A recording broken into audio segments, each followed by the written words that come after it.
कर दिया, फिर से देवता स्वर्ग छोड़ दिए। ये देवता भागने में ही पूरा जीवन बीत गया हमारा। देवताओं का पूरा जीवन भागने में ही बीत गया, क्योंकि तपस्या नहीं करते। एक बार मिल गया समय, एक बार समय मिल गया और सत्ता मिल गई तो सोचते हैं कि चलो भाई अब सत्ता का क्या करना, अब तो हम जीवन भर सत्ता में बैठे ही रहेंगे। दैत्य क्या करते हैं, बोले तपस्या करते हैं और तप के प्रभाव से स्वर्ग पर इनका आधिपत्य हो जाता है। इसलिए जीवन में पुरुषार्थ करते रहना चाहिए, चाहे जितना बड़ा पद प्रतिष्ठा मिल जाए, जितना बड़ा पद प्रतिष्ठा मिल जाए, वैभव मिल जाए, संपदा मिल जाए, लेकिन पुरुषार्थ मत छोड़ो, करते रहो, पुरुषार्थ करते रहो। देवता पुरुषार्थ नहीं कर रहे, देवताओं को स्वर्ग मिल गया, पुरुषार्थ करना बंद कर देते। क्योंकि देवता कौन बनता है, बोले हम मनुष्य ही बनते हैं। हम मनुष्य जब सुदृढ़ कर्म करते हैं, अच्छा कर्म करते हैं, तो हमें स्वर्ग मिल जाता है। और स्वर्ग में क्या होता है, बोले देवताओं के गले में एक माला होता है, पुण्य की माला।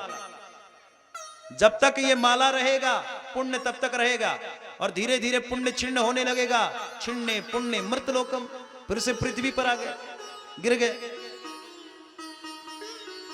इसलिए देवता पराक्रम नहीं कर रहे हैं, जिसका कारण हुआ कि बल पराक्रम से दैत्यों ने फिर से अपना आधिपत्य जमा लिया। ये शुंभ और निशुंभ ने आकर के देवताओं को ललकारा, और उसी समय देवता स्वर्ग छोड़ करके भाग खड़े हुए। देवताओं ने जाकर के भगवती की उपासना करी, देवताओं ने भगवती की उपासना करी और कहा देवी हमारी रक्षा करो, हे पार्वती मैया हमारी रक्षा करो। जाकर के देवता बोले पार्वती मैया से, मैया भगवती पार्वती ने उसी समय देवताओं का पुकार सुन करके एक देवी को प्रकट किया। माता पार्वती ने कौन सी देवी, बोले कौशिकी देवी को प्रकट किया और कहा देवी मैं पार्वती हूं, तुम हमारी बहन हो कौशिकी, इसलिए तुम्हारा शरीर इस समय मेरे द्वारा प्रकट हुआ है, इसलिए अब तुम्हारा शरीर कालीमा छा जाएगा, पड़ जाएगा, पूरे शरीर काला पड़ गया। इसलिए इस देवी का नाम हो गया कालिका। माता पार्वती के शरीर से एक कौशिकी देवी का निर्माण हुआ, और उस देवी का जैसे ही निर्माण हुआ, पार्वती जी ने कहा मेरा कोप तुम पर पड़ा है, इसलिए तुम्हारा शरीर ये काला बन गया, अब तुम कालिका के नाम से प्रसिद्ध हो गई। हे देवी काली, अब तुम कालिका के नाम से विख्यात रहोगी।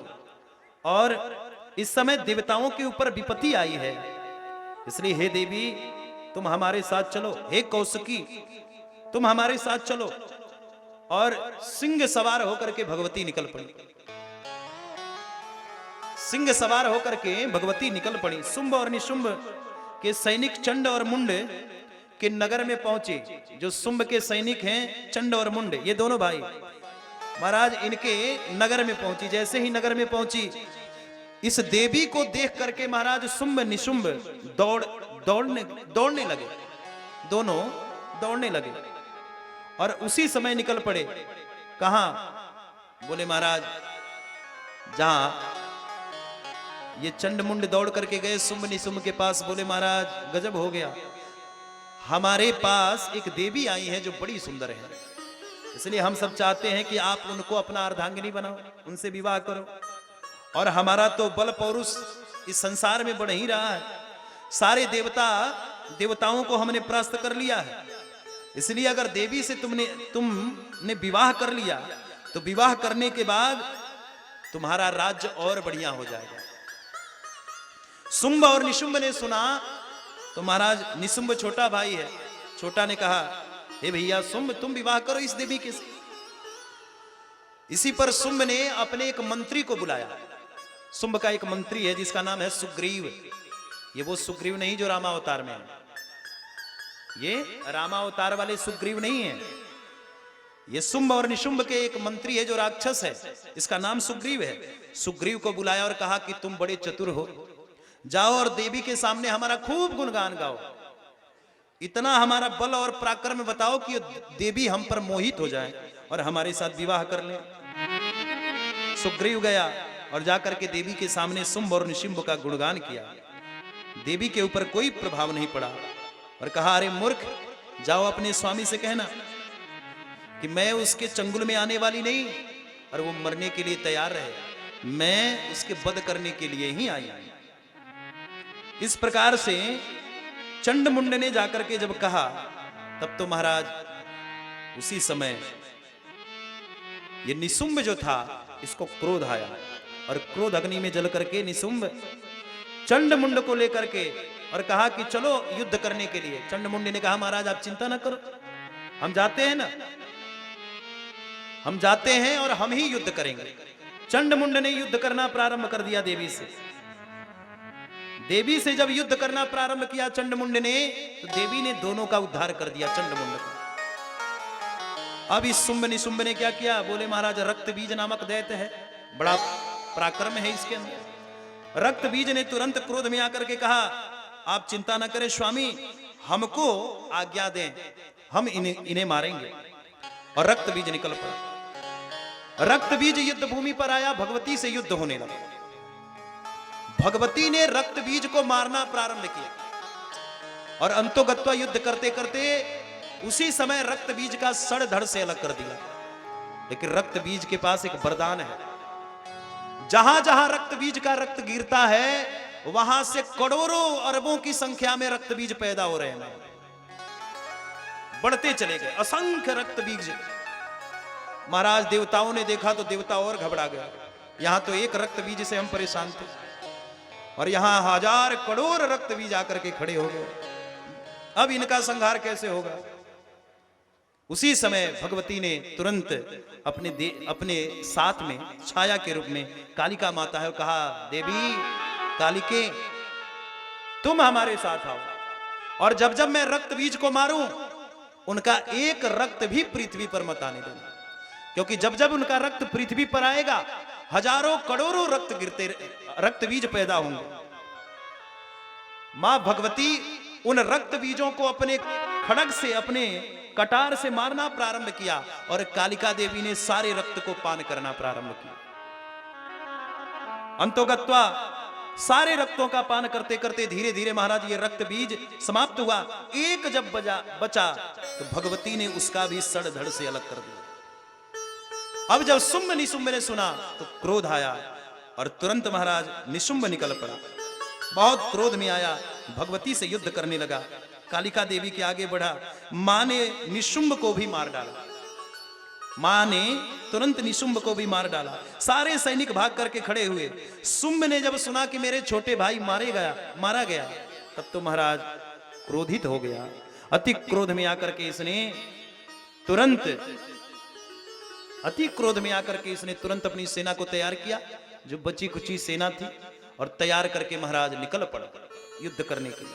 मां भगवती के सामने जाकर के खड़ा हुआ, भगवती को देख करके कहा, अरे देवी, क्या तुमने ही रक्त बीज को मारा है? क्या तुमने ही मेरे भाई को मारा है? इसलिए आज मैं तुम्हें छोड़ूंगा नहीं। भगवती से युद्ध होने लगा और न जाने कितने कटार की बरसात कर दी मां के ऊपर। मां का जो सिंह है, सिंह सवारी, सिंह ने उस कटार को रोका। भगवती ने त्रिशूल लिया, त्रिशूल धारण करके आगे बढ़ी, रोकना चाहा। इस शुंभ ने भगवती को, मां के वेग को थाम नहीं पाया और तुरंत मां ने त्रिशूल से आघात किया और उसी समय महाराज शुंभ भी धड़ाम से पृथ्वी पर गिरा, इसका भी प्राणांत हो गया। बोल भगवती मातु की, देवी मद भागवत महापुराण की जय। हर हर महादेव शंभो। इस प्रकार से देवी के पावन चरित्रों को हमने श्रवण किया। अब आइए, जिस प्रतीक्षा में हम सब बैठे हैं, भगवान की आज सुंदर सी झांकी हम लोग के सामने बाल रूप में भगवान कन्हैया आने वाले हैं। तो आइए भगवान का हैप्पी बर्थडे टू यू हम सब प्यार से मनाएं। आज इस कथा को कन्हैया का जन्म महोत्सव और कल सूर्यवंश की कथा देवी मद भागवत महापुराण के माध्यम से सूर्यवंशी राजाओं की कथा है। जिसमें महाराज हरिश्चंद्र का पावन चरित्र भी बड़ा अद्भुत चरित्र है। इसको भी हम सब श्रवण करेंगे। और बड़ी खेद के साथ कहना पड़ रहा है, दुख के साथ, कि कल तक ही मैं कथा कर पाऊंगा। मेरी एक टीम और आ रही है, मेरे गुरु भाई हैं और बड़े प्यारे हैं। जैसे मैं आप लोगों को कथा सुना करके आप लोगों का मनोरंजन कर रहा हूं और आप लोगों तक भक्ति का संचार जागृत कर रहा हूं, ऐसे ही उनका भी आगमन होगा। मैंने बहुत प्रयास किया आप लोगों के बीच में रहने का, लेकिन जानते हो बात करने से पहले हमारी बात झारखंड में हो गई थी और मैंने ही वो दिन बना दिया था। एक बूढ़ी माता है, लगभग 80 प्लस में है और बहुत अस्वस्थ हैं, बीमार हैं। तो उन्होंने परिचय हुआ था अयोध्या में, उन्होंने कहा महाराज जी मैं बहुत जल्दी कहीं चला ना जाऊं संसार से, इसलिए बीमार भी रहती हूँ, शायद कैंसर की बीमारी है उनको, तो थोड़ा अस्वस्थ रहती हैं।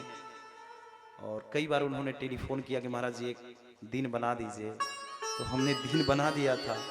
उसमें फिर आया प्रस्ताव, क्योंकि ये गांव देखो प्यारे, आप सब ये मत सोचना कि महाराज जी को हम लोग डोनेशन चार्ज करेंगे, पैसा देंगे और फिर बुलाएंगे, फिर बहुत सारी चीज़ें। देखो एक गांव से लगाव हो जाता है, इसलिए मैं आते तो रहता हूँ, मुजफ्फरपुर डिस्ट्रिक्ट में बहुत बार आया हूँ, लेकिन बगनगरी से जो प्रेम है, इस प्रेम को मैं अपने वाणी से नहीं कह सकता। जो प्रेम और भाव इस गांव से मुझे मिला है और मिल रहा है, मैं क्या कहूं, मुझे बड़ा दुख हो रहा है छोड़ के जाते समय। लेकिन एक टीम और आ रही है हमारे साथ में, जो म्यूजिक कलाकार रहेंगे, ब्रजेश योग रहे, ये सब रहेंगे। केवल मैं और